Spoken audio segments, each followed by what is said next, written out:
제1장에서는 단 한 줄의 속보성 문장이 어떻게 전 세계의 시선을 붙잡고 동시에 영국 왕실이 수십 년간 축적해온 상징과 침묵의 규칙을 뒤흔들었는지를 해부하듯 풀어내는 데 집중한다. 1분 전이라는 시간 표식은 단순한 속도가 아니다. 그것은 왕실 뉴스에서 거의 허용되지 않는 감정의 즉시성을 암시하며 통제와 절제가 생명인 군주제 서사에 균열이 발생했음을 알리는 신호다. 왕실 기자로서 오랜 세월을 보내며 나는 이 짧은 시간 부사가 얼마나 위험하고도 매혹적인 장치인지 수없이 목격해왔다. 국왕 찰스 3세의 이름이 등장하는 순간 기사는 더 이상 개인의 발언이 아닌 국가적 무게를 띤 선언으로 변모한다. 찰스는 즉흥적 언어를 사용하는 군주가 아니다. 그의 발언 하나하나는 문장 이전에 합의와 검토, 역사적 선례를 통과한다. 그런 인물이 확인했다는 동사는 왕실 보도의 세계에서 거의 판결문에 가깝다. 가능성이나 추측, 소문이 아닌 이미 결정된 미래의 윤곽이 존재함을 의미하기 때문이다. 여기서 독자는 자연스럽게 묻게 된다. 무엇이 그렇게 급박했는가? 왜 지금이었는가? 그리고 왜 그 대상이 카밀라인가? 카밀라 왕비는 영국 현대 왕실 서사에서 가장 복합적인 인물 중 하나다. 대중의 사랑과 거부, 이해와 오해가 교차한 인물이며 그 이름 자체가 한 시대의 도덕적 논쟁을 상징해왔다. 찰스의 미래를 말하는 것은 곧 카밀라의 위치를 말하는 것이고, 이는 왕실 내부의 사적 관계를 넘어 왕위 계승과 제도의 연속성에 대한 질문으로 확장된다. 미래를 확인했다는 표현이 지닌 냉정한 확정성은 감정의 영역에서만 소비되던 관계를 제도와 역사 속에 다시 고정시키는 행위다. 그러나 이 속보의 정점은 비극적인 발표라는 형용사에 있다. 왕실 발표는 대체로 중립적이며 감정이 제거된 언어로 구성된다. 애도조차도 절제된 어휘로 포장된다. 그럼에도 불구하고 비극적이라는 단어가 사용되었다는 것은 내용 그 자체보다도 발표가 만들어낸 파장과 맥락이 이미 고통의 서사를 내포하고 있음을 암시한다. 여기서 비극은 한 개인의 슬픔이 아니라 선택의 결과로 발생하는 역사적 불가피성에 가깝다. 왕실은 늘 선택의 집합체였고 그 선택은 언제나 누군가의 상실을 동반해왔다. 가장 강렬한 대목은 마지막에 덧붙여진 직접화법이다. 꺼져라, 악마 같은 존재. 이 문장은 왕실의 공식 언어와는 전혀 다른 세계에서 온 것처럼 보인다. 실제 발언인지, 분노한 대중의 목소리를 요약한 것인지, 혹은 미디어가 감정의 밀도를 높이기 위해 차용한 상징적 문장인지는 중요하지 않다. 중요한 것은 이 문장이 왕실 보도에 삽입되었다는 사실 그 자체다. 이는 카밀라를 둘러싼 감정이 여전히 현재 진행형이며 왕실이 아무리 제도적으로 그녀의 지위를 확정하려 해도 대중의 감정은 통제되지 않는다는 사실을 적나라하게 드러낸다. 10년 넘게 왕실을 취재하며 나는 이와 유사한 순간들을 여러 차례 보아왔다. 다이애나 왕세자비 사후, 여론은 왕실의 침묵을 잔인함으로 해석했고 단 한 번의 공개 발언이 군주제의 생존을 좌우할 수 있음을 깨닫게 했다. 카밀라 역시 오랜 시간 침묵 속에서 자신의 역할을 재정의해왔지만 과거의 그림자는 쉽게 사라지지 않는다. 이번 발표는 바로 그 그림자와 정면으로 마주한 순간으로 기록될 것이다. 제1장은 따라서 사건의 내용보다 구조를 다룬다. 왜 이 제목이 이렇게 구성되었는지, 왜 시간, 인물, 감정, 모욕적 언어가 하나의 문장 안에 병치되었는지를 분석하는 것이다. 이는 독자를 자극하기 위한 단순한 선정성이 아니라 왕실 서사를 소비하는 현대 미디어의 방식을 보여주는 사례다. 속도는 긴장감을, 확정은 권위를, 비극은 감정적 정당성을, 그리고 욕설에 가까운 표현은 대중의 분노를 대변한다. 이 네 요소가 결합될 때 독자는 기사를 읽는 것이 아니라 반응하게 된다. 왕실은 늘 반응을 경계해왔다. 반응은 통제할 수 없고 통제되지 않는 감정은 제도를 위협한다. 그럼에도 불구하고 이번 제목은 그 경계를 의도적으로 넘는다. 이는 왕실 내부의 변화라기보다 왕실을 다루는 외부 세계의 변화다. 군주제는 여전히 전통의 언어를 사용하지만 그것을 전달하는 창구는 클릭과 공유, 즉각적인 분노와 지지의 언어를 사용한다. 그 간극에서 카밀라는 다시 한번 상징이 된다. 사랑받거나 미움받는 개인이 아니라 변화하는 왕실 이미지의 시험대가 되는 상징말이다. 이 장의 마지막에서 독자는 깨닫게 된다. 이 이야기는 카밀라 한 사람의 미래에 대한 문제가 아니라 찰스 3세 시대의 왕실이 어떤 방식으로 대중과 소통할 것인가에 대한 서막이라는 사실을 1분 전이라는 문구는 실제 시간보다 왕실과 대중 사이의 거리가 얼마나 빠르게 좁혀졌는지를 보여주는 은유다. 그리고 그 거리의 축소는 때로 비극을 동반한다. 침묵이 허락되지 않는 시대, 감정이 헤드라인이 되는 시대에 왕실은 더 이상 안전한 고도에 머물 수 없다. 제1장은 바로 그 불안정한 출발선을 기록하며 이후의 장들이 파헤칠 갈등과 선택의 배경을 조용히, 그러나 집요하게 마련한다. 제2장은 시선을 제목의 외피에서 벗겨내어 그 안에 숨겨진 핵심 질문으로 이동시킨다. 바로 미래라는 단어다. 왕실 보도에서 미래란 단순한 전망이 아니다. 그것은 서열, 의무, 상징, 그리고 죽음 이후까지 이어지는 제도적 연속성을 의미한다. 국왕 찰스 3세가 카밀라의 미래를 확인했다는 표현은 감정적 동반자의 지위가 아니라 국가적 제도의 일부로서 그녀의 자리를 고정했다는 선언에 가깝다. 이 지점에서 우리는 개인적 사랑의 서사에서 벗어나 군주제라는 냉혹한 구조 안으로 들어가게 된다. 찰스는 평생을 기다린 왕이다. 그의 즉위는 갑작스러운 사건이 아니었고 수십 년에 걸쳐 준비되고 예고된 운명이었다. 그러나 그 긴 대기 시간 동안 그와 함께한 카밀라의 위치는 늘 불확실했다. 공식 행사에서는 한 발짝 뒤에 있었고 대중 담론에서는 언제나 설명이 필요한 존재였다. 그런 인물의 미래를 국왕이 직접 언급했다는 사실은 이제 더 이상 유예나 모호함의 시대가 끝났음을 뜻한다. 왕실은 애매함을 미덕으로 삼아왔지만 때로는 명확함이 필요해지는 순간이 온다. 이번 발표는 바로 그 순간이었다. 왕실에서 미래를 규정하는 행위는 곧 기억을 통제하는 행위이기도 하다. 누가 역사에 남을 것인지, 어떤 이름이 공식 기록에 어떤 호칭으로 새겨질 것인지가 결정되기 때문이다. 카밀라는 오랫동안 비공식적 기억 속에 머물러 있었다. 그녀는 찰스의 삶에 결정적이었지만 왕실의 공식 서사에서는 주변부에 배치되었다. 이제 국왕의 언어를 통해 그녀의 미래가 언급되면서 기억의 구조 자체가 재편되기 시작한다. 이는 단순한 인정이 아니라 과거를 다시 쓰는 작업에 가깝다. 그러나 미래를 확정하는 모든 선언에는 대가가 따른다. 왕실 내부에서는 균형이 흔들리고 외부에서는 비교와 평가가 시작된다. 특히 다이애나 왕세자비라는 이름이 여전히 강력한 감정적 기준점으로 남아있는 상황에서 카밀라의 미래는 필연적으로 과거와의 충돌을 일으킨다. 찰스의 선택은 현재의 안정성을 위한 것이지만 대중의 기억은 현재보다 과거에 더 충성스럽다. 이 불균형 속에서 비극이라는 단어는 더욱 설득력을 얻는다. 왕실 기자로서 나는 수없이 많은 미래에 대한 확인을 취재해왔다. 왕위 계승자의 결혼, 배우자의 호칭 변경, 장례 계획의 수정까지. 그러나 그 모든 사례 중에서도 이번 사안이 유독 무겁게 느껴지는 이유는 이 미래가 단순히 앞으로의 역할을 규정하는 것이 아니라 오랫동안 회피되어 온 질문에 답을 강요하기 때문이다. 카밀라는 이제 어떻게 불릴 것인가를 넘어서 어떻게 기억될 것인가의 단계로 들어섰다.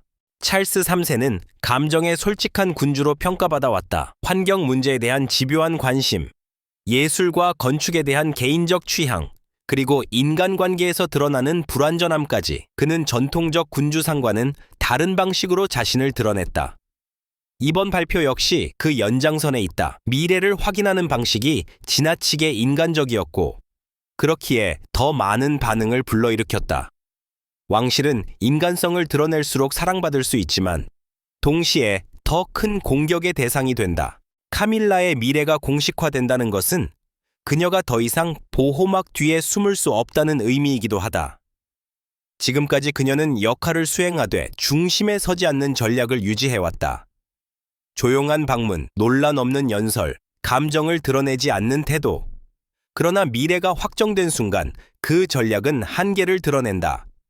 왕비로서의 미래는 필연적으로 더 많은 가시성과 책임을 요구한다. 그리고 가시성은 늘 비판을 동반한다. 제2장에서 주목해야 할 또 하나의 지점은 확인이라는 행위가 가진 일방성이다.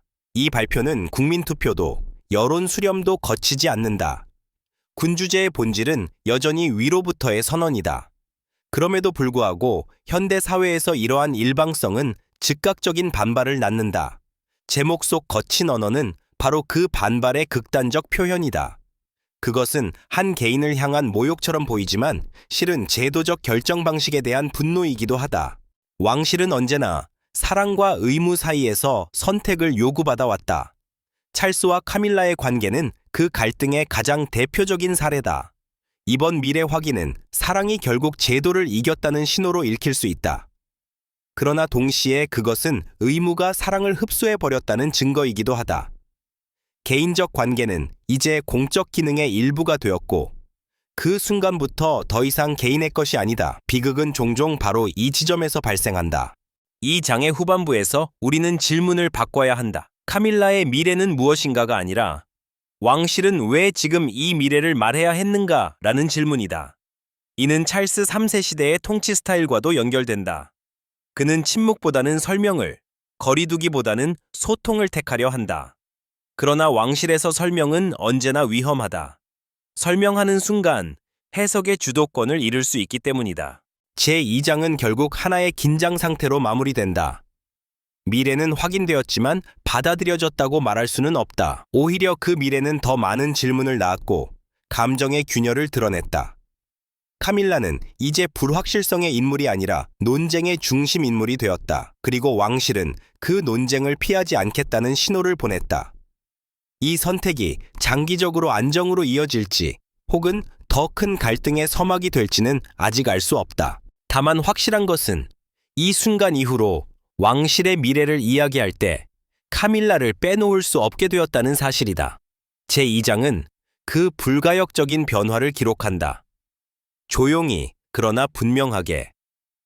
다음 장에서는 이 미래 확인이 불러온 내부의 파장과 왕실이라는 조직이 어떻게 그 충격을 흡수하려 하는지를 더 깊이 들여다보게 될 것이다. 제3장은 외부로 드러난 선언이 왕실 내부에서 어떤 파문을 일으켰는지에 초점을 맞춘다. 왕실은 단일한 목소리처럼 보이지만 실제로는 복잡한 이해관계와 전통, 세대 간 인식 차이가 공존하는 조직이다. 국왕의 한 문장은 곧 질서의 재배치를 의미하고 그 재배치는 침묵 속에서 진행되는 수많은 조정과 긴장을 동반한다. 카밀라의 미래가 확인된 순간 가장 먼저 반응한 것은 대중이 아니라 왕실 내부였다. 왕실 내부의 반응은 결코 공개적으로 표출되지 않는다.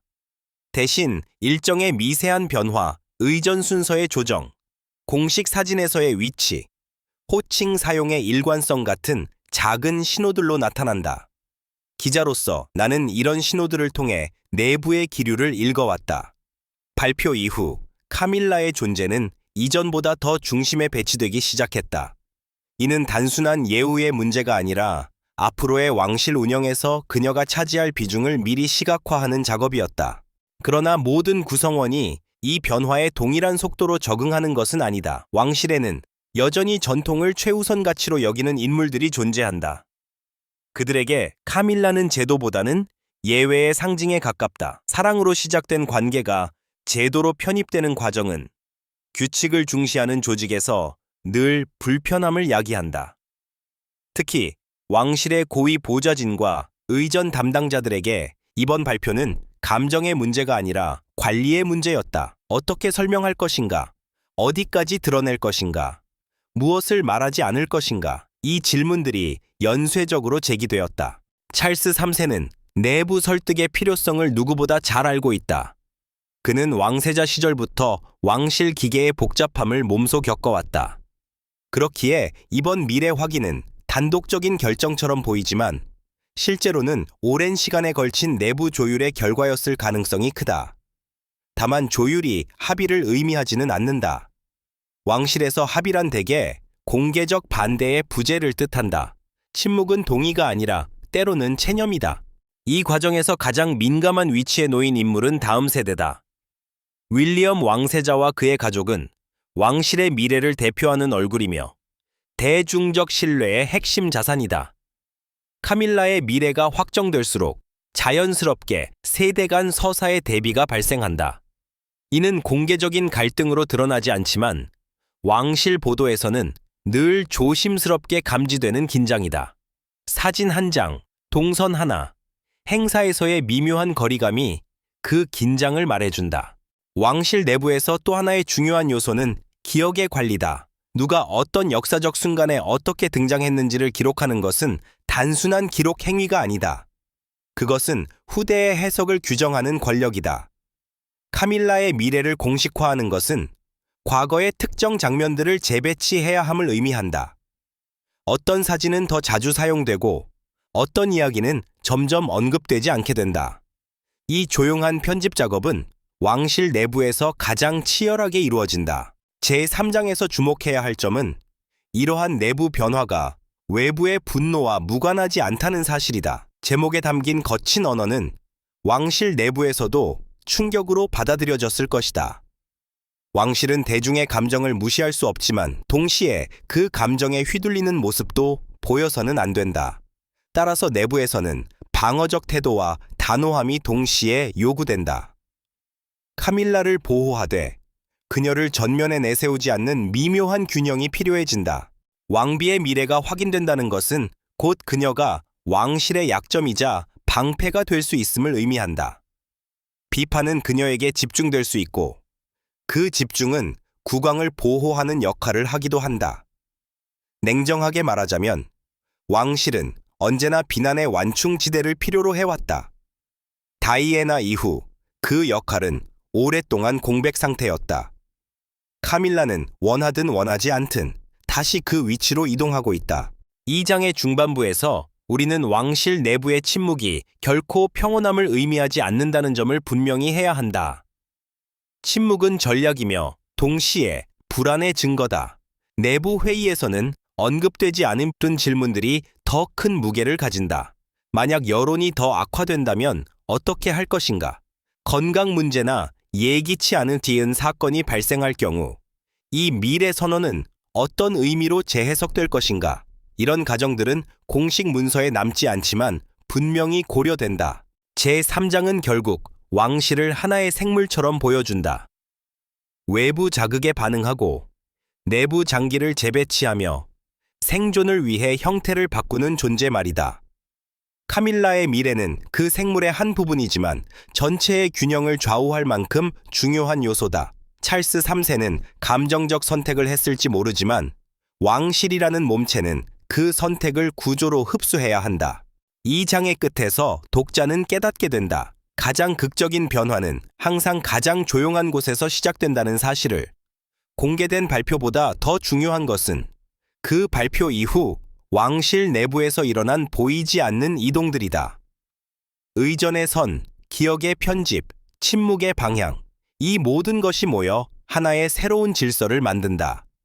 제3장은 그 질서가 아직 완전히 굳어지지 않았음을 보여주며 다음 장에서 다룰 대중의 반응과 미디어의 역할을 이해하기 위한 토대를 마련한다. 제4장은 왕실 내부의 조용한 이동에서 시선을 돌려 외부 세계가 이 선언을 어떻게 받아들였는지를 집중적으로 다룬다.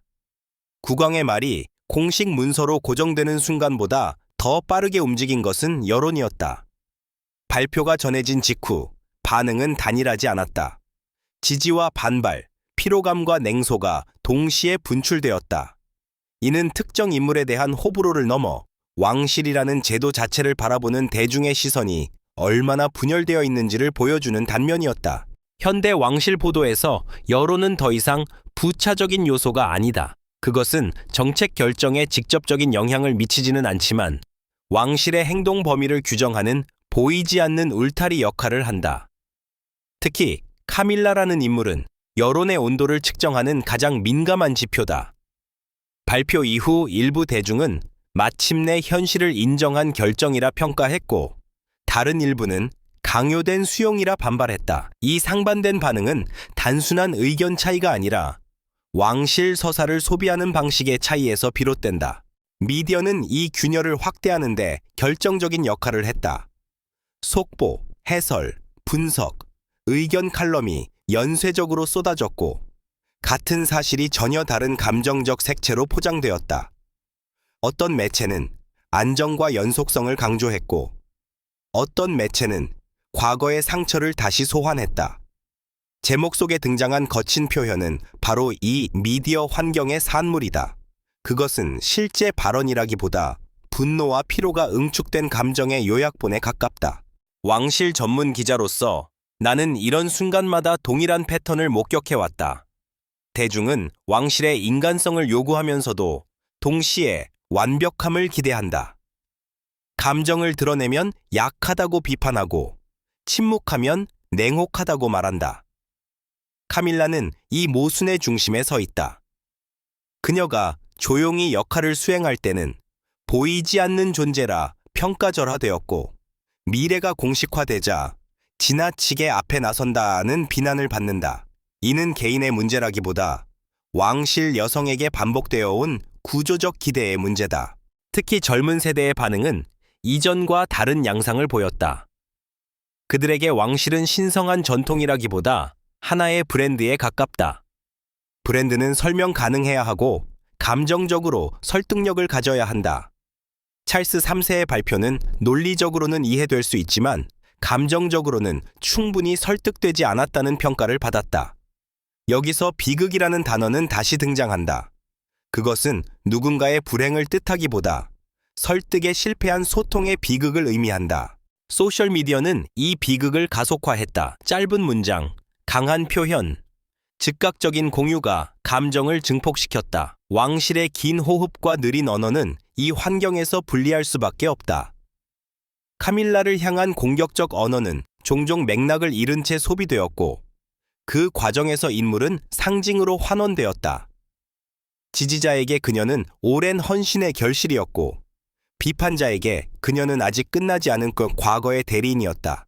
제4장에서 주목해야 할 점은 이러한 여론의 소용돌이가 왕실의 즉각적인 행동 변화를 요구하지는 않는다는 사실이다. 그러나 그것은 분명히 기록된다. 왕실은 여론을 기억하고 다음 선택의 배경으로 활용한다. 이번 반응 역시 내부 보고서와 분석 자료로 정리되었을 것이며 향후 일정과 메시지 전략에 영향을 미칠 것이다. 여론은 명령하지 않지만 방향을 제시한다. 이 장의 중반부에서 우리는 질문을 던져야 한다. 왜 카밀라의 미래는 이토록 감정적인 반응을 불러오는가? 그 답은 그녀 개인의 행보보다는 그녀가 대표하는 시간대에 있다. 그녀는 과거와 현재를 연결하는 인물이며 아직 정리되지 않은 감정의 통로다. 왕실이 미래를 말할수록 대중은 과거를 다시 들춰본다.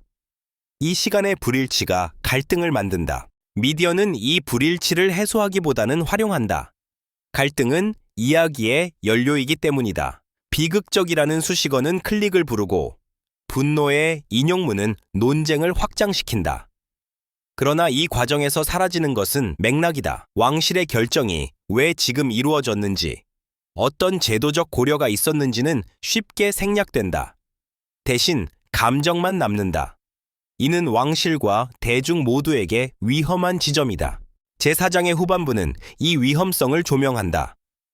감정에 의해 소비되는 왕실은 더 이상 안정의 상징이 되기 어렵다. 동시에 감정을 무시하는 왕실 역시 고립을 피할 수 없다. 카밀라의 미래를 둘러싼 반응은 이 두 극단 사이에서 왕실이 얼마나 좁은 길을 걷고 있는지를 보여준다.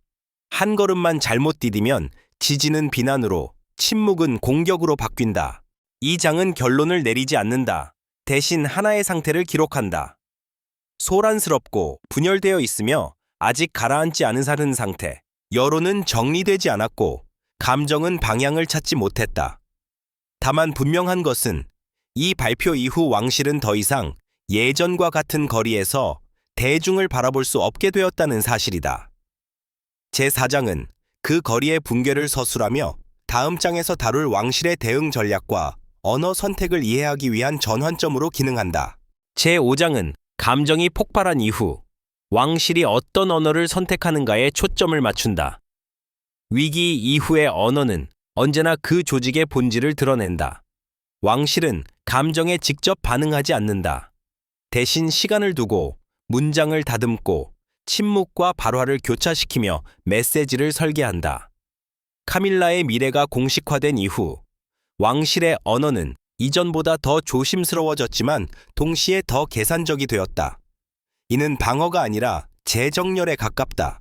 왕실의 언어 전략에서 가장 중요한 원칙은 과잉 설명을 피하는 것이다. 설명은 설득을 목적으로 하지만 설득은 곧 논쟁을 불러온다. 찰스 3세 시대의 왕실은 이 딜레마를 잘 알고 있다. 그래서 이후 발표와 일정에서는 직접적인 언급을 최소화하고 상징과 반복을 활용하는 방식이 두드러졌다. 카밀라는 말보다 행동으로, 선언보다 후둘, 존재로 미래를 보여주기 시작했다. 공식 일정에서 그녀의 역할은 미묘하게 확장되었다. 그러나 그 확장은 급진적이지 않았다. 기존의 틀을 유지한 채 빈도를 늘리고 동선을 조정하는 방식이었다. 이는 대중에게 이미 익숙한 모습으로 인식되도록 하기 위한 전략이다. 새로운 것을 강요하기보다 이미 존재해왔던 것처럼 보이게 만드는 것. 왕실이 오랫동안 사용해온 가장 효과적인 변화 관리 방식이다. 이 과정에서 왕실은 의도적으로 감정적 단어를 배제했다. 사랑, 헌신, 희생 같은 단어들은 내부 문서에서는 존재했을지 모르나 외부 메시지에서는 철저히 제거되었다. 대신 안정, 연속성, 공적 역할 같은 제도적 언어가 전면에 등장했다. 이는 카밀라의 미래를 개인의 이야기에서 국가의 이야기로 이동시키려는 시도다. 감정의 대상이 아니라 기능의 일부로 인식시키려는 것이다. 제5장에서 흥미로운 지점은 왕실이 직접 반박하지 않았다는 사실이다. 거친 비난과 모욕적 표현에 대해 공식적인 대응은 없었다. 이는 무시가 아니라 전략적 침묵이다. 왕실은 반응하는 순간 그 언어의 수준으로 내려가야 한다는 점을 잘 알고 있다. 대신 시간이 흐르며 관심이 다른 이슈로 이동하기를 기다린다. 시간은 왕실이 가장 신뢰하는 동맹이다.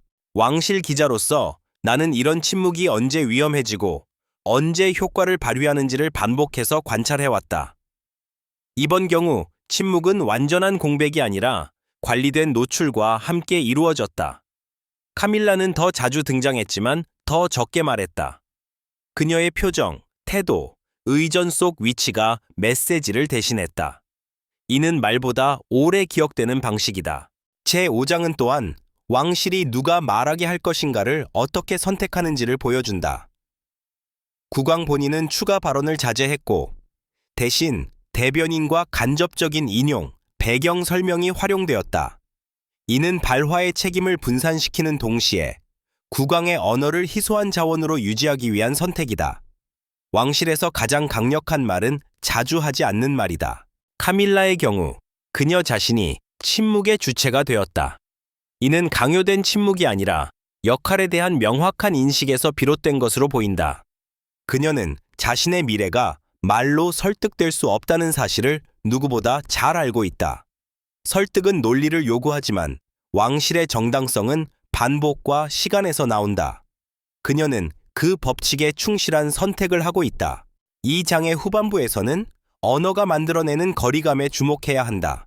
왕실의 언어는 의도적으로 차갑고 정제되어 있다. 이는 대중과의 감정적 거리를 유지하기 위함이다. 역설적으로 이 거리는 왕실이 무너지지 않게 하는 완충장치다. 카밀라의 미래가 논쟁적일수록 왕실은 더 제도적인 언어로 후퇴한다. 개인을 보호하기 위해 구조 뒤로 숨는 것이다. 그러나 이 전략에도 한계는 존재한다. 언어가 지나치게 비인격적일 경우 왕실은 공감 능력을 상실한 조직으로 비칠 수 있다. 제5장은 바로 이 균형 위에 왕실이 서 있음을 보여준다. 한쪽에는 감정의 소용돌이가 있고 다른 한쪽에는 제도의 냉정함이 있다. 왕실은 그 사이에서 단어 하나, 침묵 하나를 계산하며 움직인다. 이 장은 결론 대신 관찰로 마무리된다. 왕실은 말하지 않음으로써 말하고 있고 드러내지 않음으로써 방향을 제시하고 있다. 카밀라의 미래는 여전히 논쟁 속에 있지만 왕실의 언어는 이미 그 미래를 일상의 영역으로 밀어넣고 있다. 특별한 선언이 사라지고 반복되는 장면만 남을 때 대중은 서서히 익숙해진다. 제5장은 바로 그 익숙해짐의 과정을 기록한다. 소란 이후의 정적, 분노 이후에 관리된 침묵, 그리고 그 침묵 속에서 형성되는 새로운 질서. 다음 장에서는 이 언어 전략이 장기적으로 어떤 결과를 낳을 수 있는지, 그리고 왕실의 미래 서사가 어떻게 재구성될 가능성이 있는지를 더 넓은 시야에서 다루게 될 것이다. 제6장은 단기적 대응을 넘어 이 선언이 왕실의 장기적 서사에 어떤 흔적을 남길 것인지를 조망한다. 왕실에서 중요한 것은 언제나 지금보다 이후다. 오늘의 논쟁은 내일의 각주가 되고 몇 년 뒤에는 하나의 전통처럼 굳어진다. 카밀라의 미래가 확인된 이 순간 역시 시간이 흐르며 새로운 의미층위를 얻게 될 것이다. 제6장은 바로 그 시간의 관점에서 사건을 재배치한다. 왕실의 장기 전략에서 가장 핵심적인 요소는 안정성이다. 군주제는 급격한 변화를 견디지 못한다. 대신 느리고 반복적인 조정을 통해 변화한다. 카밀라의 미래를 둘러싼 이번 선언도 마찬가지다. 이는 단절이 아니라 연속의 일부로 설계되었다. 몇 년 뒤 이 발표는 논란이 많았던 순간이 아니라 당연한 전환점으로 회상될 가능성이 크다. 왕실은 늘 그렇게 기억을 관리해왔다. 찰스 3세의 통치 초기는 필연적으로 비교의 대상이 된다. 그의 어머니 엘리자베스 2세는 침묵과 지속성의 상징이었다. 반면 찰스는 설명하고 싶어 하는 군주다. 이 차이는 단순한 성격 차이가 아니라 시대 변화의 반영이다. 제6장에서 주목할 점은 카밀라의 미래 확인이 찰스식 통치의 하나의 모델로 기능한다는 사실이다. 그는 숨기기보다는 정리하려 했고 미루기보다는 규정하려 했다. 장기적으로 볼 때 이 선택은 왕실 서사의 중심을 완벽함에서 일관성으로 이동시킨다. 과거 왕실은 흠없는 이미지를 유지하려 애썼지만 현대 왕실은 그 전략이 더 이상 유효하지 않다는 것을 알고 있다. 대신 불완전함을 인정하되 그 불완전함을 관리 가능한 이야기로 만드는 것이 중요해졌다. 카밀라는 그 전략의 핵심 사례다. 그녀는 논란의 인물이지만 동시에 지속성의 증거다. 제6장은 또한 다음 세대를 향한 메시지를 읽어낸다. 왕실은 언제나 미래의 왕과 왕비를 염두에 두고 움직인다. 카밀라의 미래를 공식화하는 것은 윌리엄 왕세자 시대의 왕실에 하나의 선례를 남긴다. 사랑과 논란, 그리고 제도적 인정이 어떻게 공존할 수 있는지를 보여주는 선례다. 이는 다음 세대에게 자유를 주는 동시에 새로운 책임을 부과한다. 이 과정에서 중요한 것은 시간의 힘이다. 시간이 지나면 감정은 희석되고 반복은 정당성을 만든다. 왕실은 이 원리를 누구보다 잘 이해한다.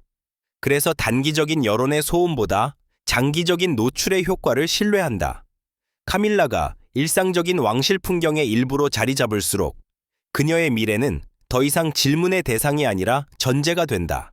제6장의 중반부에서는 하나의 역설이 드러난다. 처음에는 비극적으로 소비되었던 발표가 시간이 흐르며 안정의 증거로 해석될 수 있다는 점이다. 비극은 종종 전환기의 언어다. 변화가 완전히 소화되기 전 감정은 극단적인 표현을 찾는다. 그러나 변화가 구조로 흡수되면 그 감정은 의미를 잃는다. 왕실은 바로 이 전환을 기다린다. 왕실 기자로서 나는 과거에도 비슷한 장면들을 목격했다. 한때는 상상할 수 없던 결정들이 시간이 지나면 아무도 의문을 제기하지 않는 규칙이 되었다. 왕실의 힘은 결단 그 자체보다 그 결단을 견디는 시간에 있다. 카밀라의 미래 역시 그러한 시험대에 올랐다. 이 장의 후반부는 질문을 남긴다. 만약 이 선택이 없었다면 왕실은 더 안전했을까? 아마도 단기적으로는 그랬을 것이다. 그러나 장기적으로는 더 큰 불확실성을 떠안았을 가능성이 크다. 애매함은 갈등을 미루지만 결코 제거하지 않는다. 찰스 3세는 그 점을 인식했고 위험을 감수하는 쪽을 택했다. 제6장은 이 선택을 영웅적이거나 비극적으로 단정하지 않는다. 대신 그것을 하나의 통치 스타일, 하나의 시대적 징후로 기록한다. 왕실은 변하고 있고 그 변화는 더 이상 완벽한 이미지의 유지가 아니라 통제 가능한 서사의 구축을 목표로 한다. 카밀라의 미래는 그 서사의 일부다. 이 장은 조용한 전망으로 마무리된다.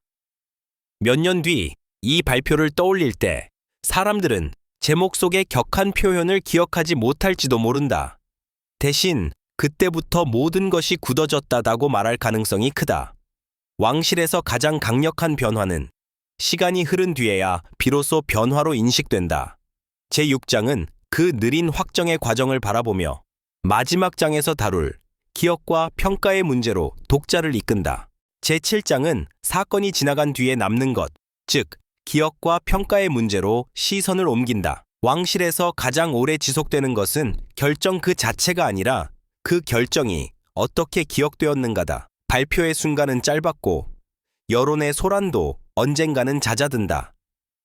그러나 기록은 남고 그 기록 위에 해석이 덧붙여지며 하나의 공식 서사가 완성된다. 카밀라의 미래를 둘러싼 이번 선언 역시 결국은 기억의 질서 속에 편입될 것이다. 왕실의 기억은 자연적으로 형성되지 않는다. 그것은 선택되고 정리되며 때로는 의도적으로 단순화된다. 제7장에서 중요한 것은 무엇이 남고 무엇이 사라질 것인가다.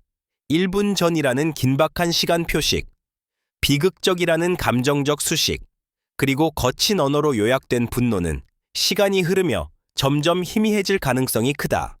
대신 남는 것은 국왕이 카밀라의 지위를 분명히 했다는 건조한 문장일 것이다. 왕실의 기억은 언제나 감정보다 구조를 선호한다. 이 과정에서 카밀라는 다시 한번 상징으로 재정이 된다. 논란의 중심이었던 인물에서 체제의 일부로 이동하는 순간이다.